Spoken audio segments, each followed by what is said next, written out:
Well, as regulators delve into the FTX fallout, the shock is turning into anger, with investors wondering what the consequences will be for the one-time icon, Sam Bankman-Fried. The latest today, a bankruptcy filing suggesting the company could have more than 1 million creditors.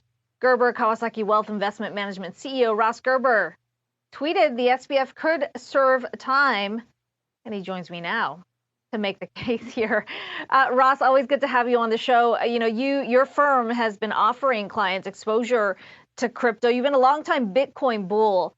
I mean, give me a sense of how significant the pain or the fallout has been for you and your clients over the last several weeks.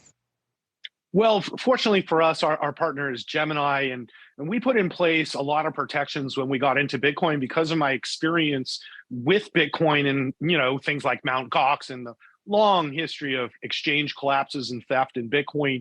One involved with crypto must have substantial security measures, as well as we bought specific insurance for our clients. Now, in our case, we've had no assets moved or issues. The price of Bitcoin has gone down, and that it does affect our clients. But our assets are safe as of now, and we have a great partner, and they've been very, how would I say, visible and transparent about the way they manage their business at Gemini. And they also have a relationship with the New York banking authorities so that their business is audited by U.S. authorities. So the protocols we put in place have worked, and so we're very happy about that. And I think we run the safest Bitcoin program in the world. Ross, I want to bring up a tweet that you put out back in July, specifically on Sam Bankman-Fried, where you said, "I can't tell you how much this man scares me for the future of crypto. He seems to be running something very questionable. I learned this lesson taking apart AIG when it went down." What did you see at the time that led you to say this? Well, I grew up in LA and Hollywood, and one of the things that you learn is when people start telling you lots of stuff and you've never heard of them before, you never seen them before, and then all of a sudden they have all this money and you start trying to figure out where the money came from and you can't figure it out. If it smells like a duck and it looks like a duck, it's a duck. And so I think a lot of people want to believe in the investment world and they look for reasons to believe. But when you grow up in Hollywood and you spend your school days in West Philadelphia, you learn not to believe and you start asking lots of tough questions. And that's why I'm in this business. A lot of CEOs don't want to talk to me. They don't want to deal with me because they ask tough questions. And the businesses we invest in are the ones where the CEOs open up the doors and say, here's the books, here's how our business runs, meet everybody, I want to show you. I'm meeting with the president of Polestar today. He can't be more open to showing me how their business runs and what they're doing. So transparency is crucial when making investment decisions.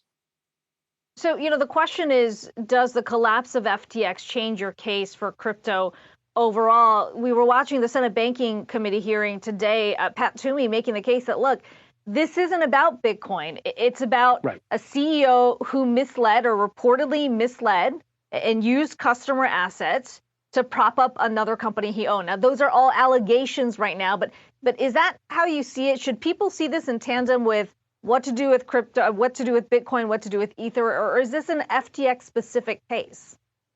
Yeah, this is a very interesting part of this whole thing because most people, even in my firm, we had this whole debate yesterday. I said, remember how we started? We started GK because the financial crisis. We were involved with AIG when it went down and it was a disaster. It was the worst period of time in my entire career and I almost lost all my money. And I can tell you from that experience that if you think the traditional financial system is any better or filled with any better actors than crypto, that's incorrect. What we have is 150 years of regulation. We have multiple regulatory bodies. I personally, right now, I'm going through an SEC audit. The second one, it's a 5-month process where they go through everything. They do a phenomenal job, to be honest. And this is what needs to happen to crypto. We need the SEC. It's amazing, these politicians with their bills and their bull crap. Listen, they're securities, and we need SEC regulation of crypto exchanges, just like broker dealers and exchanges in traditional finance. And that's what we've done at our firm, is really just try to bring crypto into the traditional financial regulatory world. We've come up with all kinds of policies and procedures in our firm that basically just mirror the current ones for traditional finance. Finally, Ross, I do have to ask you about Twitter because you are invested in the privately held company now. Since Elon Musk has taken over, you've got advertisers who are saying we don't feel comfortable on that platform. You've got sort of what happened around the blue check mark with fraudulent accounts going up. I mean, what do you make of the job Elon Musk has done so far? I mean, is this all part of the business plan? It's the way Elon does his business plan. I'm working real hard to try to help Elon here. We have a fundamental disagreement on some of the issues with Twitter. I've come from a media background and I'm an entertainment background kind of guy, and he comes from an engineering background. And so he really sees the solutions for Twitter as being engineering based, and that's what he's working really hard on as the product.